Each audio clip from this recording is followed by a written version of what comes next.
Ay buradan vurmuyor lan. Onu bir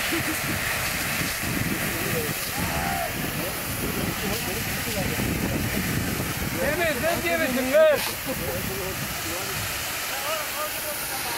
Ya ne bozulacak? Size olsun bozulur. Evet, parça var mı? Aykırı saçları da yanmış.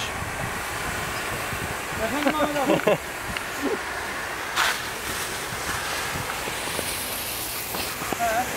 Kobra kafası. Yok, sadece arkadan